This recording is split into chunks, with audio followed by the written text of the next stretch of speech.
A very warm welcome to all my dear students. हम लोग chapter 2 electrostatics को video के थ्रू स्टडी कर रहे हैं, जिसमें पिछले वीडियो में आप लोगों को दो चार्ज के बीच में पोटेंशियल एनर्जी कैसे निकाला जा सकता है उसका न्यूमेरिकल सॉल्व किए थे। उसी में यह भी देखे थे कि अगर एक चार्ज का पोजीशन को एक पॉइंट से दूसरे पॉइंट तक अगर चेंज किया जाए तो work done by external agent कैसे निकाला जा सकता है। उसमें हम लोग मल्टीपल चार्ज का भी कॉन्सेप्ट को सीखा था और जाना था कि टोटल वर्क डन कितना होगा अगर मोर देन 2 चार्ज को यूज़ करके एक सिस्टम का फॉर्मेशन किया जाए। उसी में सीखा था कि अगर कोई सिस्टम दिया हुआ है तो उस सिस्टम का इलेक्ट्रिक पोटेंशियल एनर्जी कैसे कैलकुलेट किया जा सकता है। उसी में सीखा था work done by conservative force और इलेक्ट्रोस्टैटिक फोर्स का वैल्यू क्या होगा। और चौथा सवाल यह सीखा था कि अगर कोई सिस्टम ऑलरेडी असेंबल्ड है तो उसको डिसअसेंबल करने में from given points to infinity तक ले जाने में वर्क डन कितना करना पड़ेगा।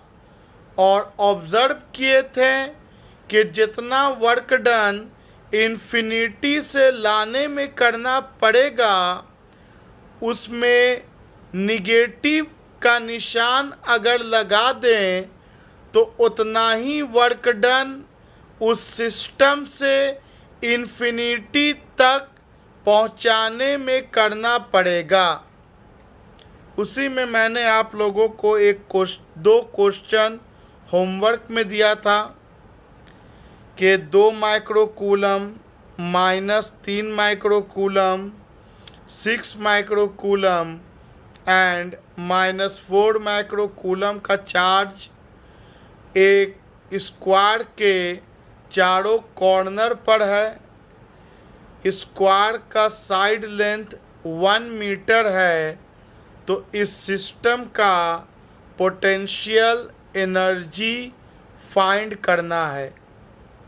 मैंने आपको हिंट भी किया था कि आपको जब भी पोटेंशियल एनर्जी फाइंड करना है तो इनिशियल आपका 0 होना चाहिए, और इनिशियल तभी 0 हो सकता है जब सारे को इन्फिनिटी से लेकर के आया जाए। तो let us do this question. Work done by external agent बताइए क्या होगा। तो बोलेंगे sir work done by external agent निकालना है तो सबसे पहले सोचिए यहाँ पर कोई नहीं चार्ज है, सब इन्फिनिटी पर। तो जब ए चार्ज वाला आएगा 2 माइक्रोकूलम का चार्ज इन्फिनिटी से ए आएगा, तो यहाँ पर क्योंकि कोई चार्ज ही नहीं जो इस पर फोर्स लगा सके तो इसको लाने में वर्क डन 0 होगा। एक बात और आप लोगों को पिछले वीडियो से याद होगा कि 1/4 पाई इप्सिलॉन नॉट हम लोग कॉमन भी निकाल सकते हैं। अब अगर बी वाला चार्ज इन्फिनिटी से आएगा तो उस पर ए वाला चार्ज फोर्स लगाएगा, जिसके कारण work done by the external agent निकलेगा।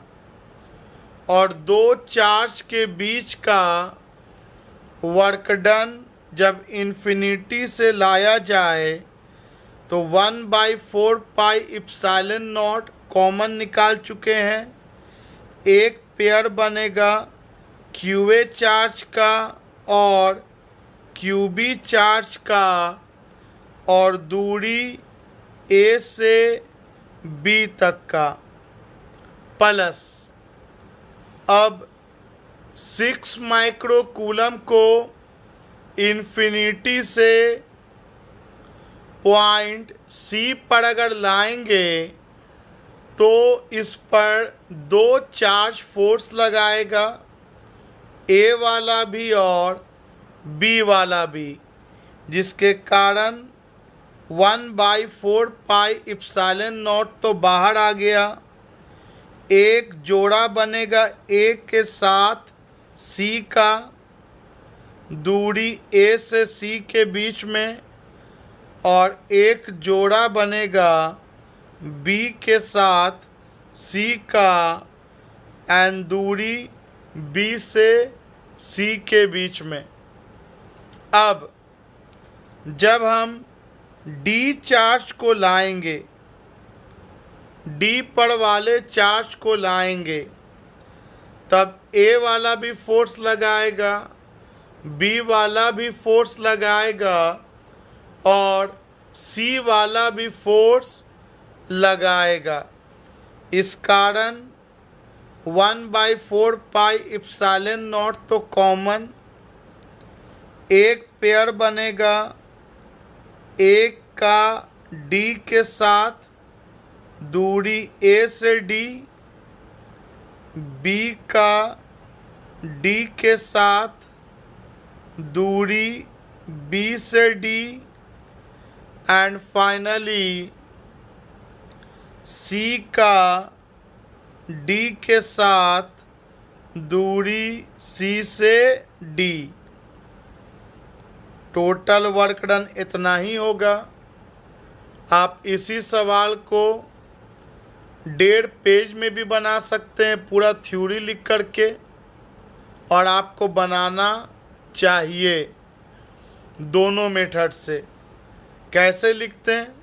लिखते हैं amount of work done in bringing charge QA from infinity to point ए।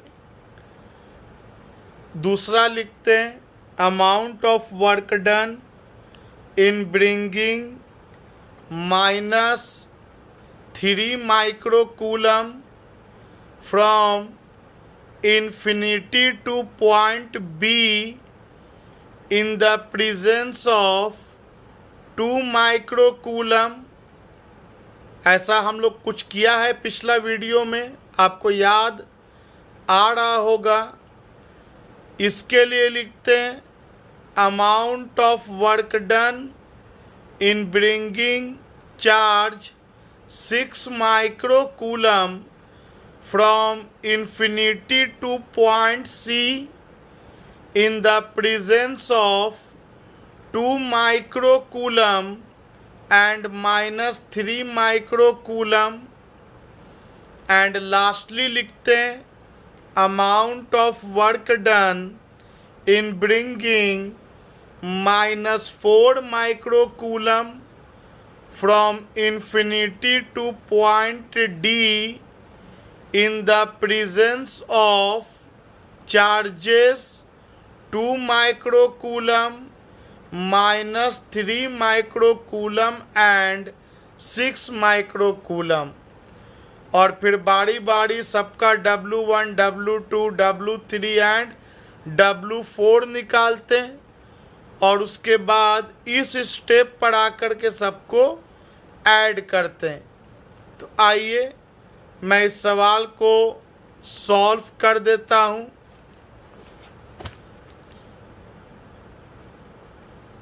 यह हम लोग का अगला होमवर्क था, उससे पहले इसको सॉल्व कर देता हूं।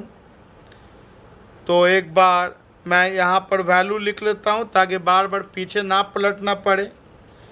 QA का वैल्यू 2 माइक्रो कूलम, QB का वैल्यू -3 माइक्रो कूलम, QC का वैल्यू 6 माइक्रो कूलम और QD का वैल्यू -4 माइक्रो कूलम। यही आपका चार्ज दिया था। आइए वैल्यू पुट किया जाए। Work done by external agent 1/4 pi epsilon not के जगह पर 9 × 10⁹ पहला पेयर आप देख रहे होंगे QA और QB के बीच का है, तो A और B के बीच का दूरी 1 मीटर है। तो A पर चार्ज 2 माइक्रो 10⁻⁻6 और B पर चार्ज माइनस में है तो माइनस ले करके चलेंगे। -3 × 10⁻⁻6 बाई A से B तक का दूरी आप फिगर में देख रहे होंगे 1 मीटर। तो ये QA QB by RAB, A से B तक का दूरी। सिमिलरली एक पेयर आपका A और C के बीच बना हुआ होगा, तो A और C के बीच का दूरी डायगोनल ऑफ द स्क्वायर देख रहे हैं, और स्क्वायर का डायगोनल √2 × साइड होता है, याद रखना। नहीं तो पाइथागोरस थ्योरम से तो बनवे करेगा कि ये 1 ये हाइपोटेनस हो जाएगा, √1 का स्क्वायर 1 का स्क्वायर √2 हो जाएगा। और नहीं तो ये सब तो आपको याद होना ही चाहिए कि डायगोनल ऑफ स्क्वायर √2 × साइड होता है। तो चार्ज B पर -3 × 10⁻⁻6 और चार्ज C पर 6 × 10⁻⁻6 और B से C के बीच का दूरी 1 मीटर, तो 1 लिख दिया मैंने। अब A और C के बीच का लिख सकते हैं, तो पहले तो आप कोई भी लिख सकते हो, क्योंकि जब C को लाएंगे तो B के कारण भी वर्क होगा, A के कारण भी वर्क होगा। तो मैंने अभी B के कारण का लिख दिया वर्क। अब A के कारण वर्क लिखा जाए, तो एक चार्ज A पर 2 × 10⁻⁻6, दूसरा चार्ज C पर 6 × 10⁻⁻6 बाई A से C के बीच का दूरी डायगोनल ऑफ द स्क्वायर है, तो √2 × 1 √2 हो गया, प्लस अब जब D वाला आया होगा तो एक पेयर A के साथ बनाया होगा। तो A पर चार्ज है 2 × 10⁻⁻6 और D पर चार्ज है -4 × 10⁻⁻6। A से डी के बीच का दूरी 1 मीटर प्लस एक पेयर बी और डी का बनेगा। तो बी पर चार्ज है -3 इंटू 10⁻⁻6 और डी पर चार्ज है -4 इंटू 10⁻⁻6 और बी से डी तक का दूरी again diagonal of the square है तो √2 हो गया। एक पेयर बनेगा सी का और डी का, क्योंकि जब डी आया तो ए बी और सी तीनों मौजूद था। तो आइए सी पर कितना चार्ज है 6 इंटू 10⁻⁻6, डी पर -4 इंटू 10⁻⁻6, सी से डी के बीच का गैप 1 मीटर प्लस नहीं हो गया, तीनों का तीनों हो गया। आइए तो सारा का सारे के कारण हमको वर्डन निकल गया। आप देख सकते हैं कि 6 एक्सप्रेशन आया होगा, 1 2 3 4 5 और 1 6। कैलकुलेशन तो बाबू आपके हाथ का चीज़, आपको खुद करना चाहिए। पॉज करो और खुद से करो। चलो मैं बता रहा हूँ अब कैसे कर सकते हो आसानी से। 9 इंटू 10⁻9। देखो सब में से कॉमन क्या निकल सकता है, तो सबके पास 10⁻⁻6 एंड 10⁻⁻6 दो बार है, तो बेस सेम होता है।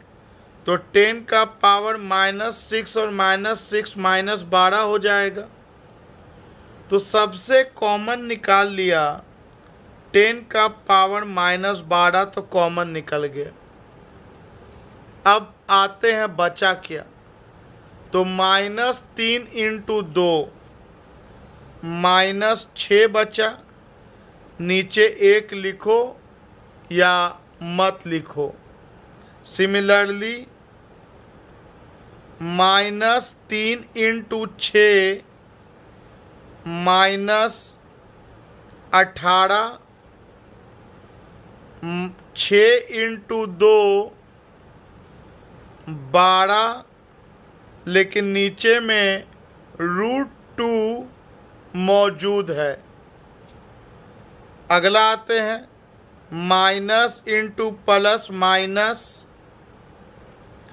4 दूनी 8, नीचे तो 1 है और -6 कॉमन निकला हुआ है। माइनस इंटू माइनस प्लस, बीच में मल्टीप्लाई का निशान है। 4 तिहाई 12 बाई √2 -4 -6 -24। 6 पार्ट आना चाहिए। यू कैन क्लियरली चेक 1 2 3 4 5 और 1 6। तो हमारे पास है 9 इंटू 10⁻9 और ये -12। बेस सेम है, पावर ऐड होगा तो 9 -12 -3 ब्रैकेट ओपन। 18 और 6 24 माइनस में और -24 तो -48 मतलब 48 -8 -56 हो गया। 12/√2 12/√2 2 बार है। ऐसे मैं एक आसान तरीका बता दूं। 12 और 1/√2 का वैल्यू याद रखना चाहिए 0.707। आप या तो इसको 2 से मल्टीप्लाई कर दो या आप एक बार और लिख लो 12। और क्या बोला मैंने बहुत सिंपल सा बात बोला कि 1/√2 का वैल्यू सॉल्व करने पर 0.707 आएगा। आप √2 का वैल्यू जानते हो 1.414। 1 को उससे डिवाइड कर दो और देख लो क्या आ रहा है। तो ये हो गया 0.707। अब तो ये कैलकुलेशन आपके लिए बहुत ही आसान है और इसे कंप्लीट करके आप लोग सबमिट कीजिएगा। इसको इससे मल्टीप्लाई करना, इस 12 को इससे मल्टीप्लाई करना, जोड़ना, इतना घटा देना और फिर इससे मल्टीप्लाई कर देना और पावर जो भी रहेगा यहाँ पे आ जाएगा। डेसिमल साइंटिफिक नोटेशन में जनरली 1 नंबर के बाद होता है। Otherwise you have many options to write the answer correct. तो आप देखें कि ये भी सवाल पिछला वीडियो का कंटिन्यू पार्ट है और बहुत ही आसान है। तो आइए, अगर इस ट्रायंगल का पोटेंशियल एनर्जी पूछा जाए, चार्ज है 3 माइक्रोकूलम -3 और 9 माइक्रोकूलम और दूरी सेंटीमीटर में है तो मीटर में कन्वर्ट करना पड़ेगा। तो हमारे पास एक इक्विलैटरल ट्रायंगल दिया हुआ है जहां 3 माइक्रोकूलम -3 माइक्रोकूलम और 9 माइक्रोकूलम का चार्ज है। आपसे इस सिस्टम का इलेक्ट्रिक पोटेंशियल एनर्जी पूछ रहा है। तो हम सब जानते हैं कि अगर वर्क डन निकाल लिया तो आपका इनिशियल तो इन्फिनिटी वाला है, 0 है। तो जो भी वर्क डन निकलेगा वो final potential energy of the system हो जाएगा। मतलब यहाँ भी हम लोग एक लाइन और बढ़ सकते हैं कि जो भी work done by external agent निकला है यही potential energy of the system कहलाएगा। तो आओ, यहाँ भी हमको वर्क डन निकालना है और आप डायरेक्ट निकाल सकते हैं या डिटेल में, वो आपकी मर्जी। तो work done by external agent potential energy of the system minus infinity पर initial, U initial is taken at infinity। हम लोग जानते भी हैं कि इलेक्ट्रिक पोटेंशियल एनर्जी के लिए आपका एक पॉइंट का पोटेंशियल 0 होना चाहिए। तो इनिशियल से लाएंगे तो वहाँ पर इन्फिनिटी पर है, दैट इज U इनिशियल क्या हो जाएगा, 0। तो work done by external agent आपका सिस्टम का पोटेंशियल एनर्जी निकलेगा। आप U फाइनल बोलो या सिंपली U बोल दो। कैसे? सोचो तीनों चार्ज इन्फिनिटी पर है, पहला को लाएंगे वर्क डन 0, लिखो या मत लिखो। बी वाले को लाएंगे तो ए वाला मौजूद है, फोर्स लगाएगा, वर्क डन करवाएगा, तो एक पेयर ए और बी का बनेगा 1/4 पाई एप्सिलॉन नॉट। तो कॉमन निकाल लेने में भलाई है। एक पेयर बनेगा ए का बी का और दूरी ए से बी के बीच का।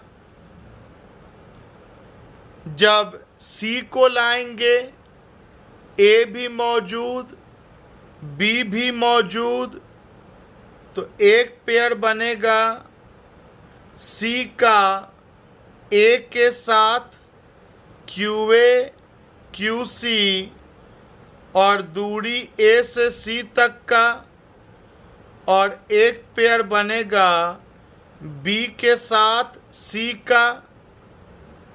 और ये कैलकुलेशन पिछले वाले से भी ज़्यादा आसान, क्योंकि ये नीचे वाला टर्म भी कॉमन होके निकल जाएगा, क्योंकि ए से बी, बी से सी या ए से सी तीनों का दूरी सेम है एज पर गिवन इन द क्वेश्चन। तो आइए वैल्यू डाला जाए, potential energy of the system निकाला जाए।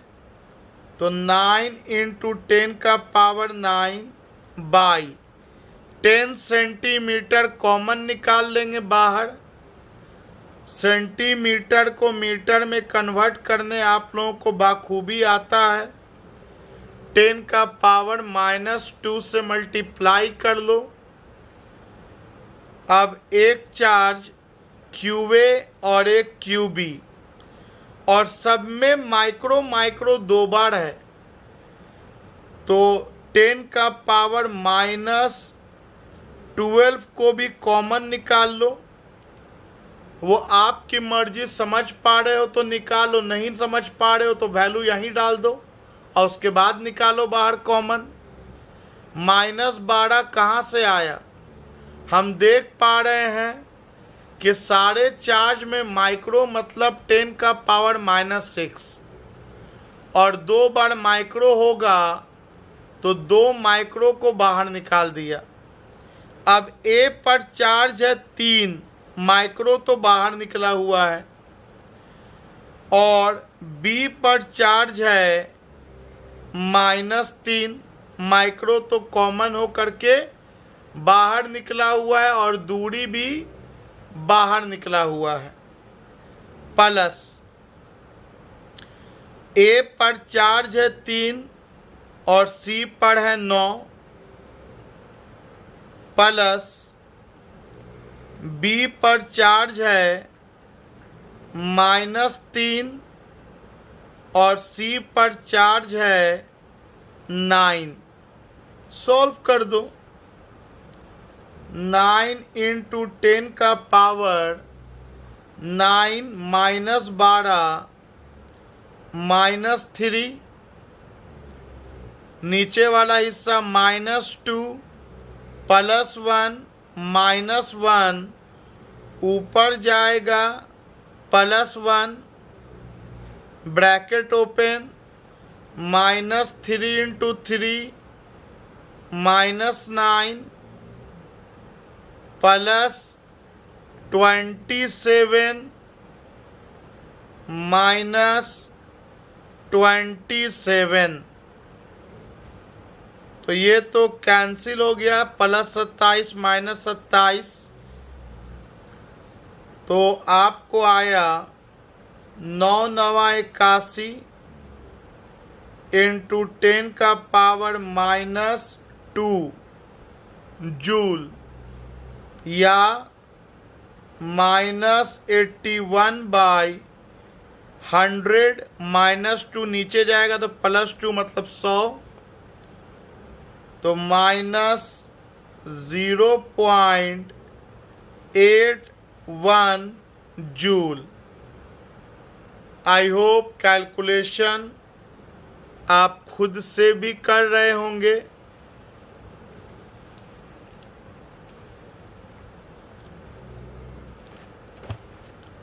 आइए इसी में थोड़ा और आगे बढ़ते हैं, क्योंकि ये सारा टाइप का न्यूमेरिकल आपके एग्जाम में आता है, सो इग्नोर नहीं करना है। न्यूमेरिकल है तो इससे आसान क्या हो सकता है, कोई लैंग्वेज लिखना नहीं है, बस मैथ के तरह सीख जाओ और बना लो। हालांकि मैं मैथ के साथ फिजिक्स को भी एंट्री मरवा रहा हूँ। ए पर है 2 माइक्रो कूलम, बी पर है 4 माइक्रो कूलम और एक चार्ज इन दोनों के मिड पॉइंट पर है as given in the question. 3-3 metre दोनों से दूरी के मिड पॉइंट पर एक चार्ज है 10 माइक्रो कूलम का।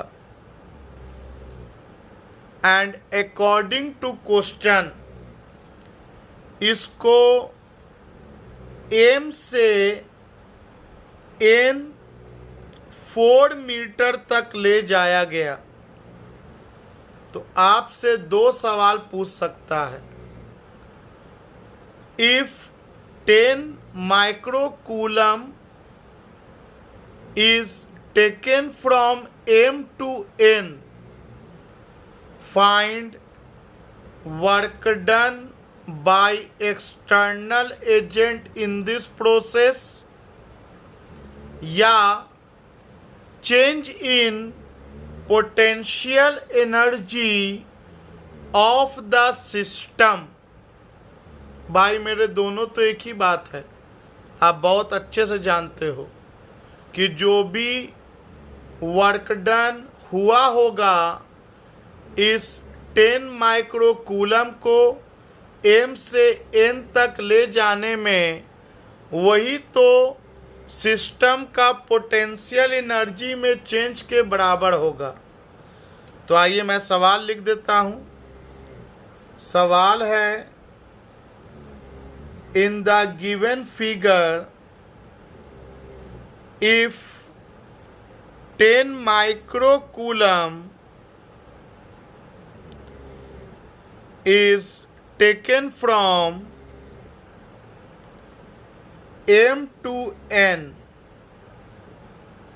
find, पहला में work done by external agent, दूसरा में चेंज इन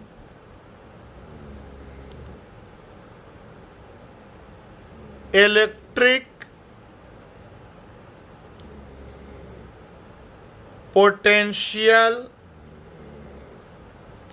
एनर्जी। तो आइए इसको बनाया जाए। तो देखो बाबू, है बहुत आसान, ऑलरेडी ये आप बना चुके हैं। आप सोचो,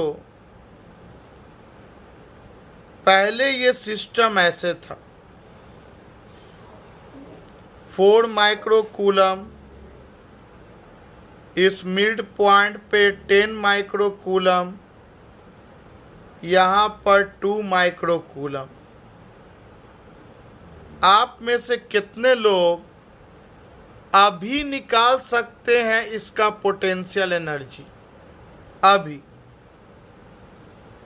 अभी potential energy of the system कितने लोग निकाल सकते हैं?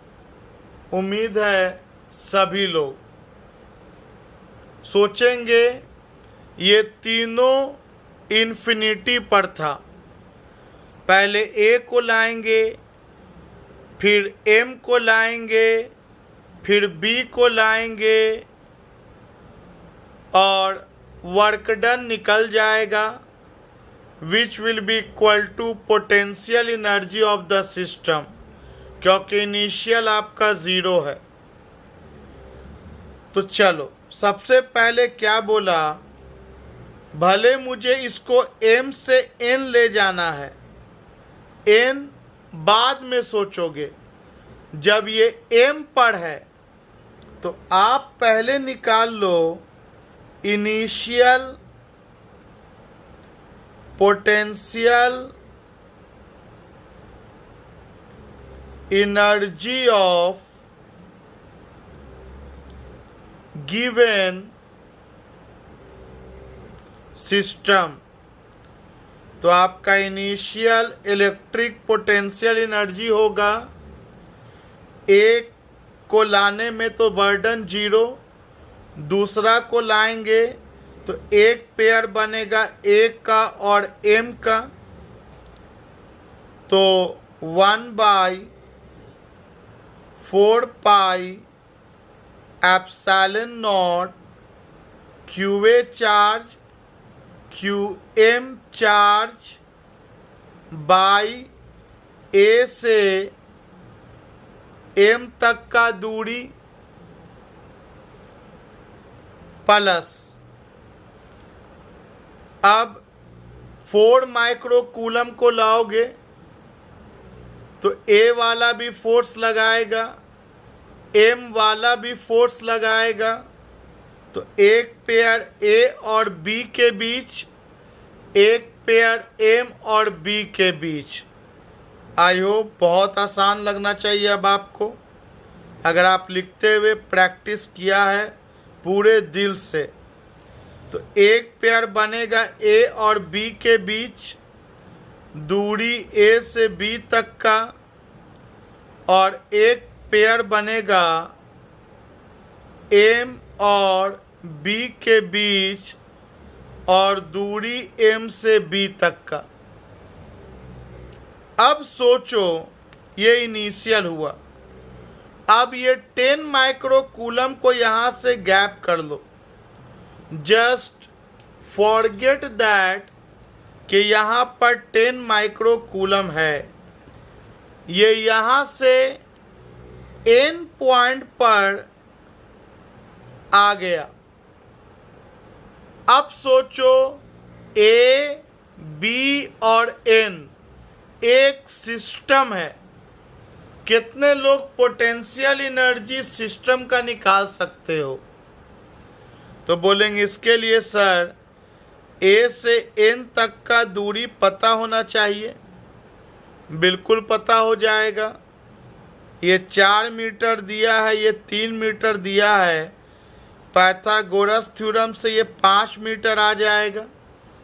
√3 का स्क्वायर प्लस 4 का स्क्वायर, √25 का बार 5।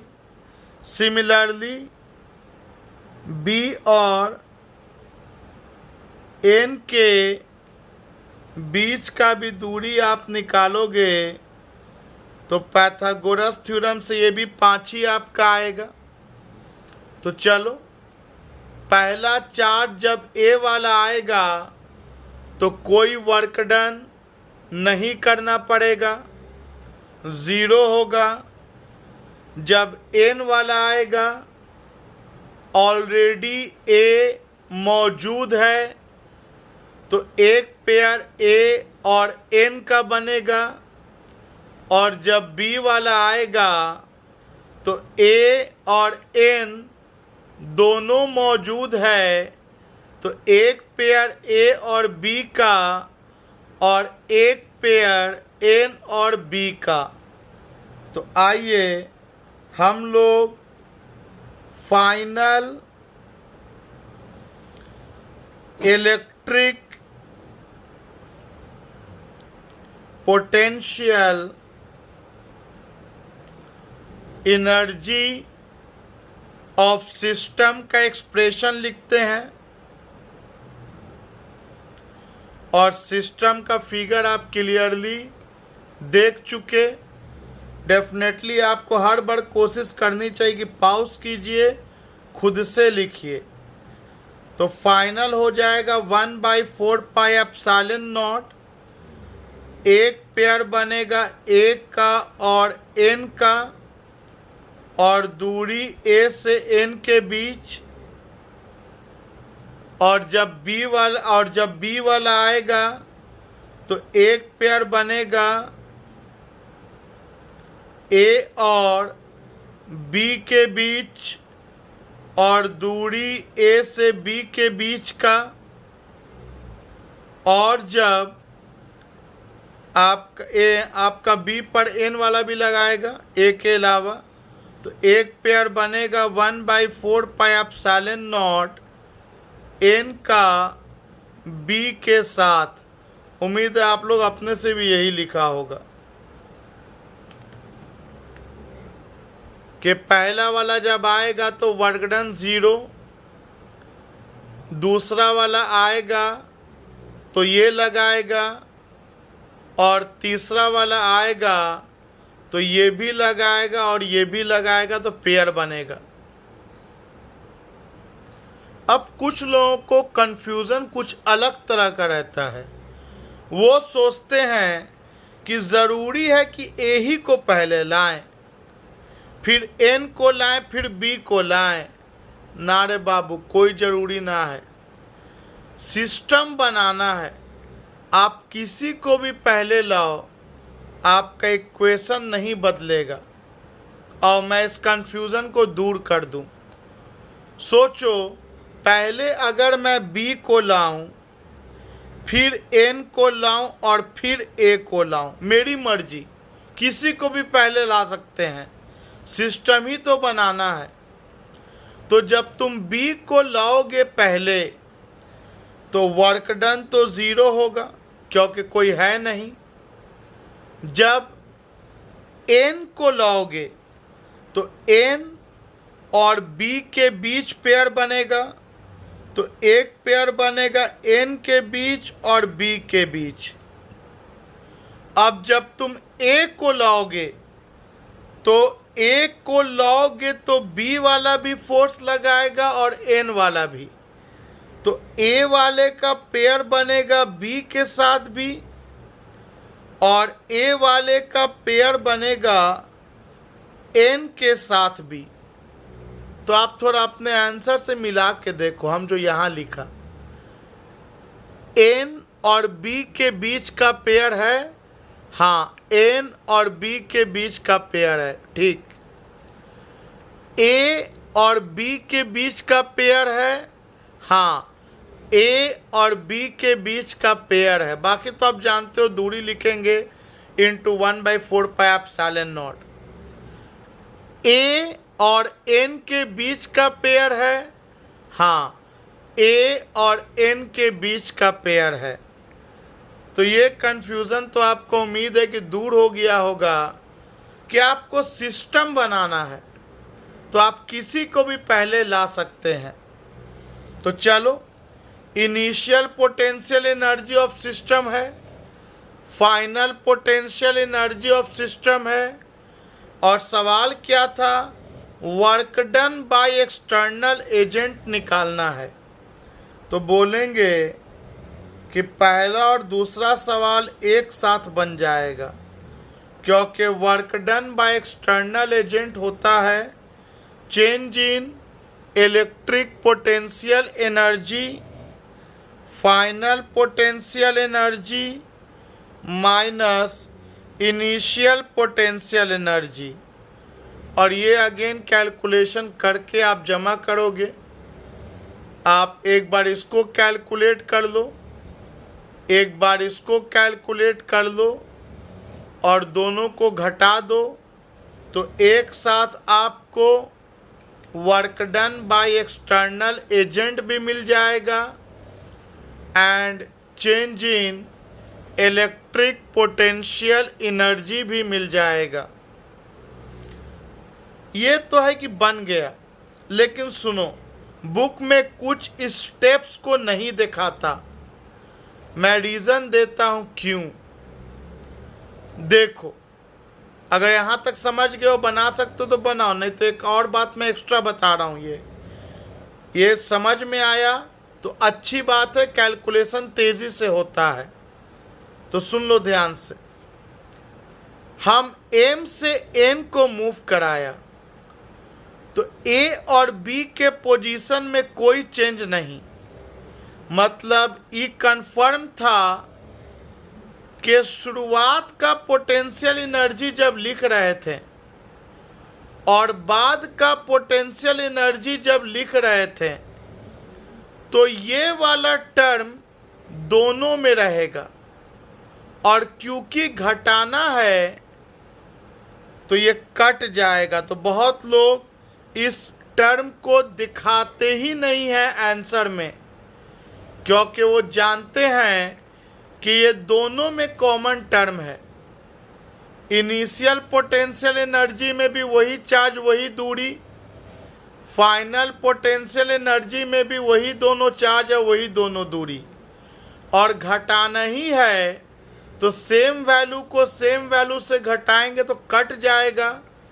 तो अक्सर बुक में केवल 1 2 3 4 पार्ट में आपको दिया होता है, 6 पार्ट नहीं दिखता है, लेकिन बनाओगे तो भी कोई दिक्कत नहीं है। आई होप आप सभी लोग बना करके इसे डिटेल में और साफ साफ जमा करोगे। चलो इसी तरह का एक और सवाल जो मैं अब आपको हिंट करूंगा और आप लोग बना के जमा करोगे।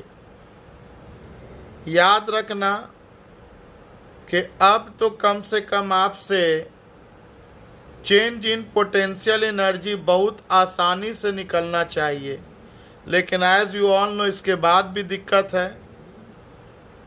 तो आप कॉल कीजिए, व्हाट्सएप कीजिए, बात कीजिए, हर चीज़ का समाधान है।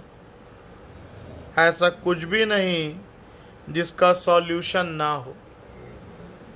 तो सवाल है, एक इक्विलैटरल ट्रायंगल पर तीनों कोना पर चार्ज है और इसे शिफ्ट किया गया अकॉर्डिंग टू क्वेश्चन एक बड़ा इक्विलैटरल ट्रायंगल पर जिसका साइड लेंथ डबल है एज पर क्वेश्चन। साइड लेंथ डबल है, मतलब शुरू में अगर 10 सेंटीमीटर है ब्लू वाला ट्रायंगल तो रेड वाला ट्रायंगल 20 सेंटीमीटर है। और बोला गया अगर तीनों चार्ज को स्मॉलर ट्रायंगल से बिगर ट्रायंगल तक पहुंचा दिया जाए तो इसमें आपको कितना वर्क डन करना पड़ेगा या कितना पोटेंशियल एनर्जी में चेंज आया होगा। तो बोलेंगे इसमें क्या दिक्कत है, 2 बार बनाएंगे।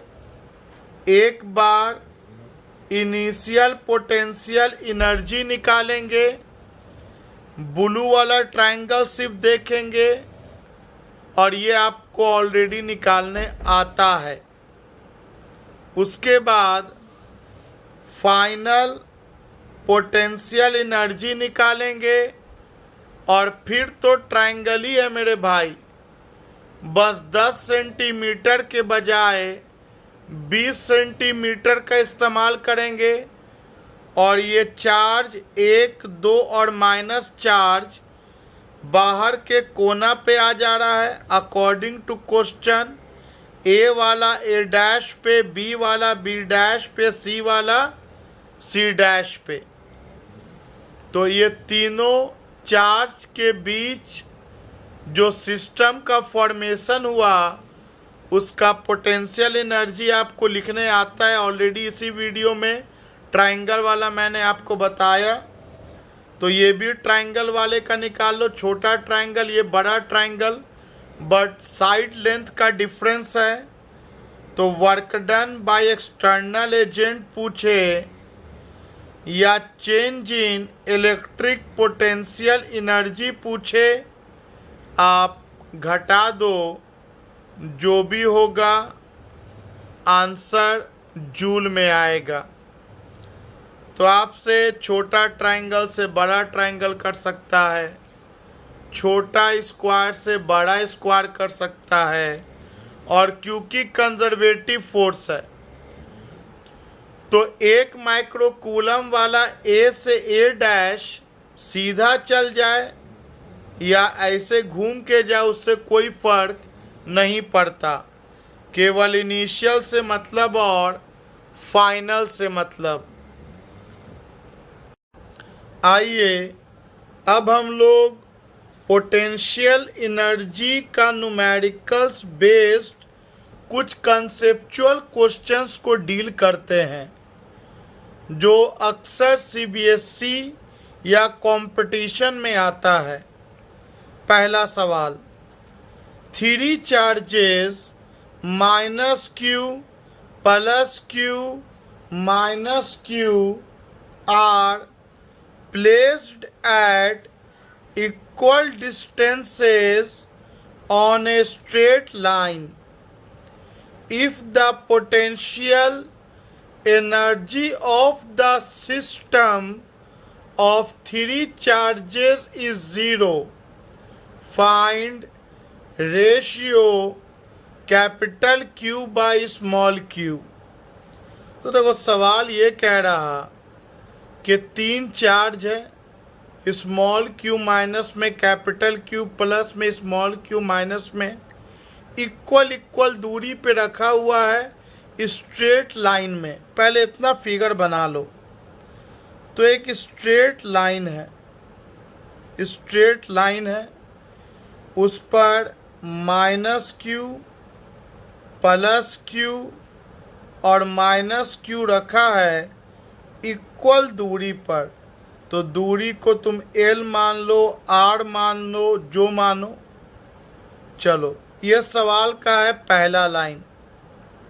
आगे क्या लिखा है, अगर पोटेंशियल एनर्जी इस सिस्टम का 0 है, अकॉर्डिंग टू क्वेश्चन सिस्टम का पोटेंशियल एनर्जी 0 है, तो capital Q by small q का रेशियो चाहिए। तो 0 तो बाद में सोचेंगे, आप मुझे सिर्फ इतना बता दो कि क्या आपको इस सिस्टम का पोटेंशियल एनर्जी लिखने आता है या नहीं। पूछो खुद से ये सवाल, तो वो बोलेगा बिल्कुल आता है। सोचेंगे ये तीनों चार्ज यहाँ मौजूद नहीं है, तो पहला को लेके आएंगे वर्क डन 0, इस दूसरा को लेकर के आएंगे और जो वर्क डन होगा वो पोटेंशियल एनर्जी होगा। तो दूसरा को लेकर के आएंगे B को, तो A वाला चार्ज इस पर फोर्स लगाएगा, इन दोनों का पेयर बनेगा और पोटेंशियल एनर्जी लिखाएगा 1/4 pi epsilon naught -q capital Q by दोनों के बीच का दूरी L। अब इस C वाले चार्ज को लाएंगे तो A वाले के भी कारण वर्क होगा और B वाले के कारण भी वर्क होगा। तो एक पेयर बनेगा A और C के बीच में 1/4 पाई एप्सिलॉन नॉट -q और A और C के बीच का दूरी 12 हो जाएगा और एक पेयर बनेगा B और C के बीच में 1/4 pi epsilon naught q -q और दोनों के बीच का दूरी L। तो ये तो इस गिवन सिस्टम का पोटेंशियल एनर्जी निकल गया जो आप लोग को खुद से आता है लिखने। अब एज पर क्वेश्चन क्वेश्चन के अनुसार इस तीन चार्ज का पोटेंशियल एनर्जी 0 है, तो 0 इक्वल टू इतना लिखा जाएगा। क्या कॉमन निकल जाएगा? निकाल लो। 1/4πε0 और ऊपर से भी ये स्मॉल क्यू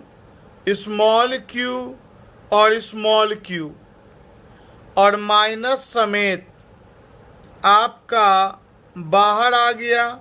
और एल आप देख सकते हैं, ये -q और l इन तीनों में कॉमन था, तो कॉमन ले लिया। क्या बचा यहाँ पर? तो -q/l तो कॉमन, तो यहाँ बचा कैपिटल Q प्लस, यहाँ प्लस इंटू माइनस, या चलो -q इस लाइन में लिख दिया मैंने, क्योंकि -q/l कॉमन निकाला तो -q/2 बचा। यहाँ 1/4πε0 कॉमन निकाल चुके, -q कॉमन निकाला, l कॉमन निकाला, तो -q/2 बचा। प्लस यहाँ सिर्फ q बचेगा, मतलब ये टर्म तीनों तो इधर आ करके 0 हो जाएगा, ये इधर जाएगा, ये नीचे 0, तो 0 equal to q plus q, 2q minus q/2, इसको इधर लेके आएंगे, q/2 इक्वल टू 2q। चाहिए क्या? आ जाओ। चाहिए कैपिटल Q/स्मॉल q का रेशियो, तो कैपिटल Q को छोड़ दो इधर, स्मॉल q को इसके नीचे ले आओ, 2 को इधर ले आओ, 2 2 ज़ा 4, सो कैपिटल Q/स्मॉल q का रेशियो 1:4 आ जाएगा। तो देखा आपने, देखने में भले ये सवाल थोड़ा अलग लगा हो कि रेशियो निकालना है, लेकिन बस एक लाइन आपको नया करना था, वो भी क्वेश्चन में बोला था कि पोटेंशियल एनर्जी टोटल सिस्टम का 0 कर दो, 0 कर दिया। आपसे ये भी पूछ सकता था कि अगर कैपिटल Q का वैल्यू 6 कूलम है तो स्मॉल q कितना हो कि सिस्टम का पोटेंशियल एनर्जी 0 हो जाए। तो कुछ नया करते, क्या ऐसा ही बनाते और यहाँ पे आकर के कैपिटल Q के जगह पे हम लोग 6 लिख देते। ये स्मॉल q आधा ये इधर आता, 6 चौके 24, 24 कूलम का चार्ज हो जाता है स्मॉल q का, अगर कैपिटल Q 6 कूलम होता तो इस तरह का सवाल आपको दे सकता है और देता है CBSE में और कंपटीशन में। आइए एक और सवाल बोर्ड एग्जाम का लिया जाए। 3 point charges capital Q, capital 2Q and -3Q are placed at the vertices of equilateral triangle ABC of side length L। चलो ट्राइंगल का जो लंबाई है एज पर क्वेश्चन L दिया है। आगे बोला है कि अगर इन तीनों चार्ज को A1, B1 और C1 पर पहुंचा दें और A1 मिड पॉइंट है AB लाइन का, B1 मिड पॉइंट है BC लाइन का और C1 मिड पॉइंट है AC लाइन का। मतलब ये मिड पॉइंट है और ये पूरा L, तो ये हो गया आपको L/2, ये हो गया आपको L/2 एज पर क्वेश्चन। देख सकते हैं to the mid point A1 B1 C1। ये भी दूरी हो गया L/2। ये भी हाफ हो गया L/2 एंड सो ऑन। ये भी L/2, ये भी L/2। तो इस तरह से एक ट्रायंगल अंदर भी बन जाएगा L/2, L/2 और L/2 के साइड वाला। और ऐसा सवाल आपको हम ऑलरेडी एग्जाम्पल में शुरुआत में इस वीडियो के बताए हैं कैसे बनता है। आप पहले बाहर वाले ट्रायंगल का पोटेंशियल एनर्जी निकाल लो, फिर अंदर वाले ट्रायंगल का पोटेंशियल एनर्जी निकाल लो, और चेंज इन पोटेंशियल एनर्जी निकाल लो। Final minus initial work done निकल जाएगा शिफ्ट करने का न्यू लोकेशन पे। ए को A1 पे ले जाएंगे, बी को B1 पे और सी को C1 पे। तो चलो पहले हम लोग इनिशियल पोटेंशियल एनर्जी निकालते हैं। उसके लिए बड़ा ट्रायंगल के अलावा और कुछ मत देखना। तो initial potential energy 1/4 pi epsilon naught common. A वाले को लाएंगे तो वर्क डन 0, बी वाले को लाएंगे तो बी और ए का पेयर बनेगा। बी पर चार्ज 2Q, ए पर चार्ज Q, ए से बी तक का लेंथ L। जब C को लाएंगे तो A के साथ भी C का पेयर बनेगा और B के साथ भी, क्योंकि C वाला जब चार्ज इन्फिनिटी से आएगा तो इस पर ये दोनों चार्ज फोर्स लगाएगा। तो A का C के साथ A पर Q चार्ज, C पर -3Q, A से C तक का लेंथ L। सिमिलरली B और C का लिख लो। B पर 2Q, C पर -3Q, B और C का लेंथ L। तो आपको इनिशियल पोटेंशियल एनर्जी हो गया 1/4 पाई एप्सिलॉन नॉट। L भी कॉमन निकल जाएगा, Q into Q, Q into Q, Q into Q। Q square भी आपको कॉमन निकल गया। ब्रैकेट में क्या बचा, सोचो बहुत इत्मीनान से, क्या बचा? तो यहाँ बचा 2, यहाँ बचा -3 और यहाँ बचा -6। तो ये हो गया Q square by 4 pi epsilon not L। 6 3 9 -9 में से 2 जाएगा -7। तो ये आपका इनिशियल पोटेंशियल एनर्जी आया। थोड़ा बेहतर ढंग से लिखना है तो -7Q square by 4 pi epsilon not L। I am very sure कि आप सब फाइनल पोटेंशियल एनर्जी आसानी से लिख लोगे। अरे बाबू रे, सब कुछ तो सेम ही होगा। यही A वाला चार्ज A1 पे आ गया, B वाला चार्ज B1 पे और C वाला चार्ज C1 पे। तो तीनों कोना पे सेम चार्ज। फर्क है कि जो दूरी L ले रहे थे अब वो L/2 हो गया। तो सेम होगा, बस कॉमन जो यहाँ पर मैं L निकाला था L/2 कॉमन निकाल लेंगे। आप एक बार डिटेल में बना लेना।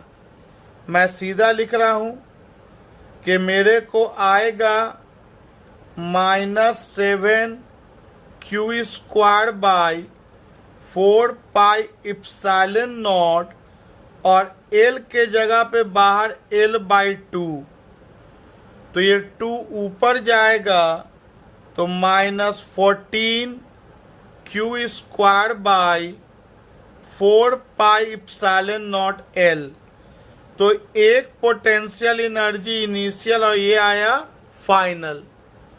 और वर्क डन हमको निकालना था शिफ्ट करने में, तो आप सब जानते हैं कि work done by external agent होता है final potential energy minus initial potential energy. तो आपका वर्क डन बाय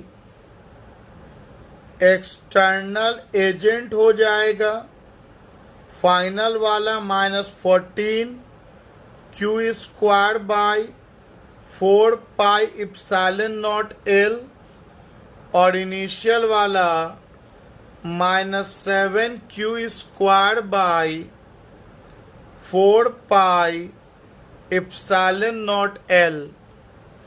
देयरफॉर आप देख सकते हैं -14Q² बाई 4πε0L और ये minus minus plus 7Q by 4πε0L common निकाल लो। ऐसे तो ये है ही है कि -7Q² बाई 4πε0L आ जाएगा, लेकिन मान लो जिन लोगों को टाइम लगता है उन लोगों के लिए मैं बता रहा हूँ कि आंसर के अंतिम लाइन तक पहुँचना है। ये कॉमन, ये -14 प्लस 7, तो आपका फाइनल आंसर आया -7Q² बाई 4πε0L। मतलब बहुत सीधा और साफ है कि potential energy of the system decrease कर गया होगा क्योंकि work done by external agent minus में आया है। आइए एक और सवाल उठाते हैं बोर्ड एग्जाम का। 2 positive point charges of 0.2 microcoulomb and 0.01 microcoulomb are placed at 10 centimeter apart. Calculate the work done in reducing the distance to 5 centimeter. तो पहले पॉज करके खुद से ट्राई करो, फिगर बनाओ। 2 चार्ज है 0.2 माइक्रोकूलम का और 0.01 माइक्रोकूलम का। दोनों के बीच का दूरी है 10 सेंटीमीटर। आप सभी इनिशियल पोटेंशियल एनर्जी इसका निकाल सकते हैं। 1/4πε0 Q1 Q2 by R initial. Q1 Q2 और इनिशियल दूरी पता। अब क्वेश्चन में आगे बोला था कि इन दोनों के बीच का दूरी 5 सेंटीमीटर कर दिया गया। तो क्योंकि ये दोनों चार्ज पॉजिटिव है तो ये कंफर्म है कि पोटेंशियल एनर्जी बढ़ा होगा, क्योंकि साथ में तो आना चाहेगा नहीं, तो अगेंस्ट में काम किया गया होगा। खैर जो भी, final potential energy 1/4πε0 Q1 into Q2 by R final. तो वर्क डन निकालना था in reducing the distance to 5 centimetre. Very easy. Work done by external agent final potential energy minus initial potential energy. सारा value आप डाल सकते हैं, इसमें से तो बहुत कुछ कॉमन ही निकल जाएगा। आप कैलकुलेशन थोड़ा स्मार्ट वे में करना। Q1 Q2 by 4 pi epsilon not तो दोनों से निकल जाएगा। 1 by R final minus 1 by R initial. Centimetre को मीटर में ज़रूर करना। वाट एवर कम्स सॉल्व करके सेंड कीजिएगा, इतना जूल आंसर होगा। आओ अगला सवाल है, 2 electrons are projected towards each other with initial velocity 10 का पावर 6 मीटर पर सेकेंड each.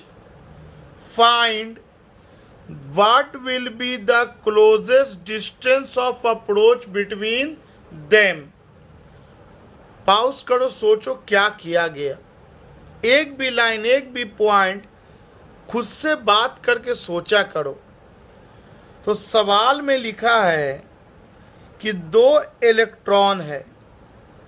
इलेक्ट्रॉन अगर लिख दिया तो 2 चीज़ तो आपको इसका पता हो जाना चाहिए।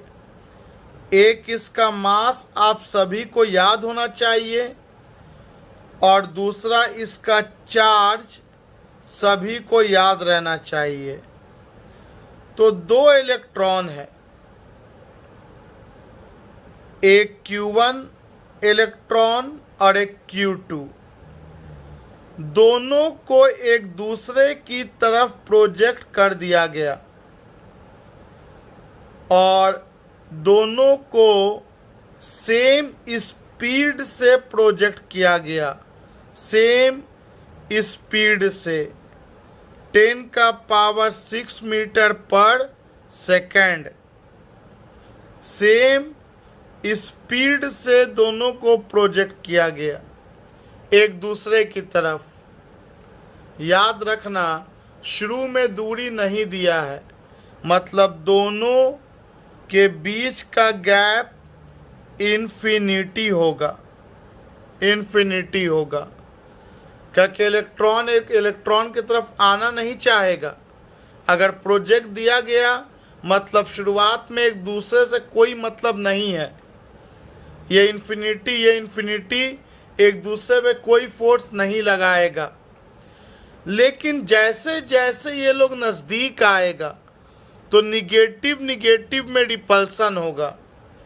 रिपल्शन के कारण कंफर्म है कि वेलोसिटी घटेगा, काइनेटिक एनर्जी भी डिक्रीज करेगा, और कहीं ना कहीं पर आकर के दोनों इलेक्ट्रॉन रेस्ट में हो जाएगा।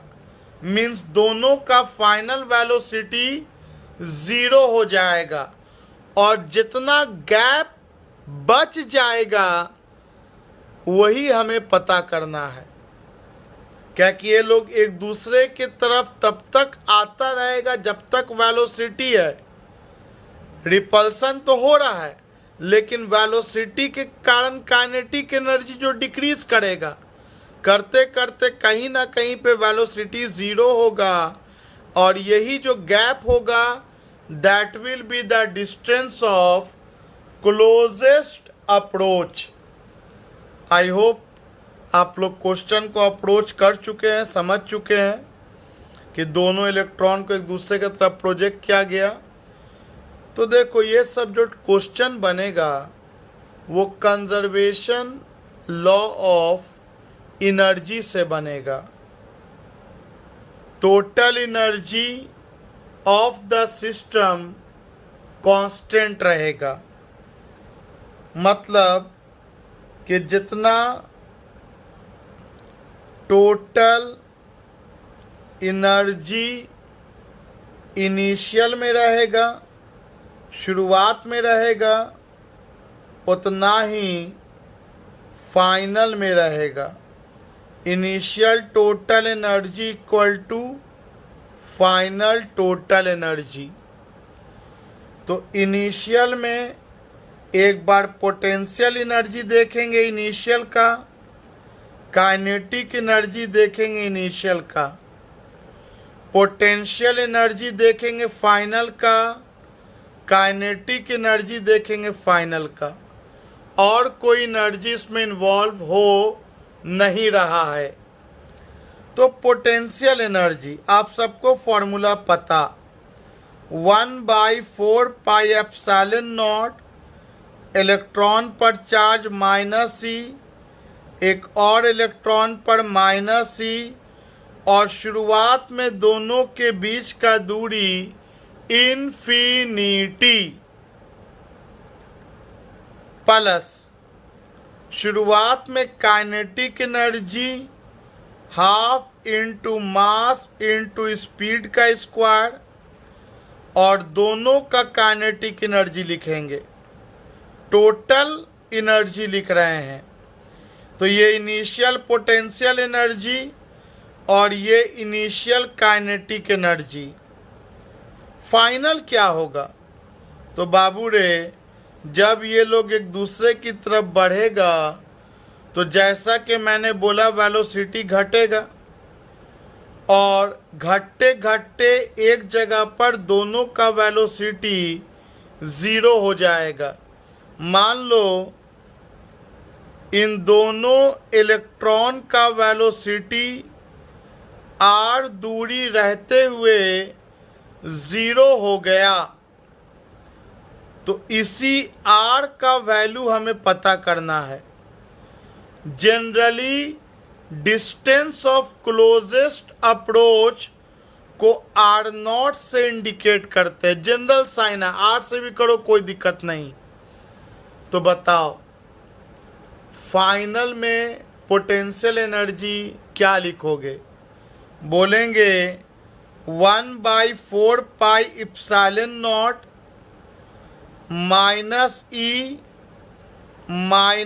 -e और दोनों चार्ज के बीच का दूरी r0, और काइनेटिक एनर्जी तो भाई दोनों का ही 0 हो गया, तो 0 + 0 के जगह पे 0 लिख दिया मैंने। तो ये हुआ कंजर्वेशन लॉ ऑफ एनर्जी से इक्वेशन लिखना। दो एनर्जी को देखेंगे, total kinetic energy plus total potential energy initial बराबर होगा फाइनल के। तो अब आप देखो एनीथिंग बाय इन्फिनिटी, ये हिस्सा हो गया 0, हाफ mv² जोड़ेंगे तो mv² = 1/4πε0 minus plus e² r0। इस पूरे इक्वेशन में आपको r0 को छोड़ाकर क्वेश्चन मार्क सब कुछ पता है।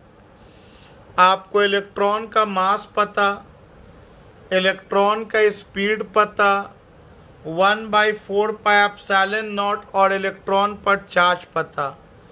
तो उम्मीद है कि आप लोग distance of closest approach solve करके मुझे आंसर सेंड कीजिएगा। आइए आगे बढ़ते हैं, एक और इसी तरह का सवाल पे प्रैक्टिस किया जाए। सवाल है 2 particles have equal masses of 5 gram each and opposite charges of 4 × 10⁻⁻5 coulomb and -4 × 10⁻⁻5 coulomb. They are released from rest with a separation of 1 meter between them. Find the speed of particles when the separation becomes half, मतलब 50 centimetre. तो देखिए बाबू लोग, pause कीजिएगा लेकिन खुद से try कीजिएगा। उम्मीद है ट्राई किए होंगे।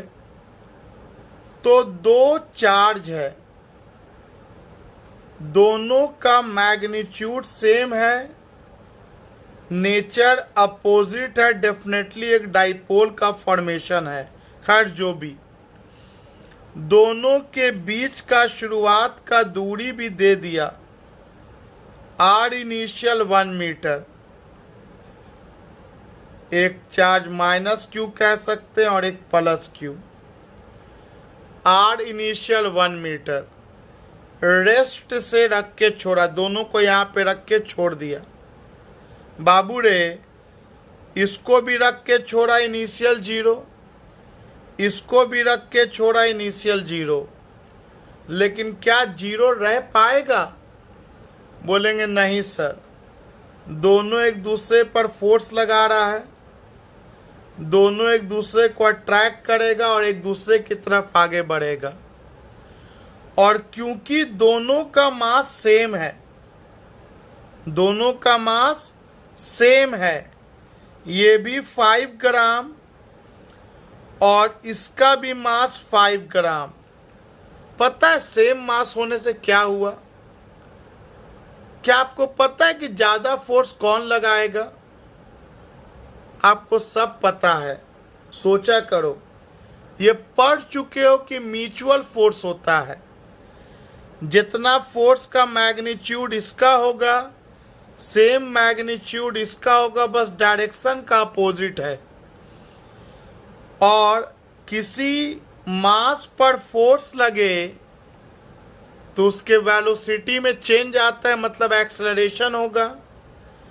तो F equal to mass into acceleration, क्योंकि दोनों का फोर्स और मास सेम है तो दोनों का एक्सेलरेशन सेम होगा। एक्सेलरेशन सेम होने का मतलब है दोनों का वेलोसिटी एक जैसा बदलेगा। तो सवाल है कि जब दोनों के बीच का गैप 50 सेंटीमीटर बच जाएगा, तब बताना है कि स्पीड का वैल्यू क्या होना चाहिए। आप ही बताओ, स्पीड मैंने सेम क्यों लिया? बहुत लोग डायरेक्ट बोल देते हैं सेम स्पीड लो, हर जगह सेम वो ज़रूरी नहीं है। हाँ, ये अलग बात है, जनरली आपको सेम का देता है कि कैलकुलेशन आसान हो। यहाँ इसलिए सेम है क्योंकि मास सेम है। अगर मास अलग अलग हो जाता तो एक्सीलरेशन अलग अलग होता, तब चेंज इन वेलोसिटी अलग अलग होता, तब कंजर्वेशन लॉ ऑफ मोमेंटम से काम करते हैं। खैर, अभी उसका काम नहीं है। अभी जनरली जो 99% चांस में ये क्वेश्चन देता है उसी को डिस्कस करते हैं। एक्स्ट्रा क्लास में उस तरह का सवाल को हम लोग देख लेंगे। तो एक्सीलरेशन दोनों का सेम, क्योंकि फोर्स और मास सेम, तो वेलोसिटी में चेंज सेम। तो शुरू में तो दोनों का 0 वेलोसिटी था, लेकिन अट्रैक्शन के कारण जब एक दूसरे की तरफ बढ़ा तो एक्सीलरेशन के कारण वेलोसिटी में चेंज आया और दोनों का वेलोसिटी 50 सेंटीमीटर होने के बाद v हो गया। कुछ लोग सोचते हैं इसके बाद भी तो आकर टकरा न जाएगा, और इसके बाद क्या होगा, ये थोड़ी पूछा है कि जब दूरी 50 सेंटीमीटर होगा तो स्पीड का वैल्यू बताओ। सेम कॉन्सेप्ट, पहले फिगर अच्छा है समझ लो, कॉन्सेप्ट अच्छा है समझ लो, कैलकुलेशन तो आसान होता है। बोलेंगे यूजिंग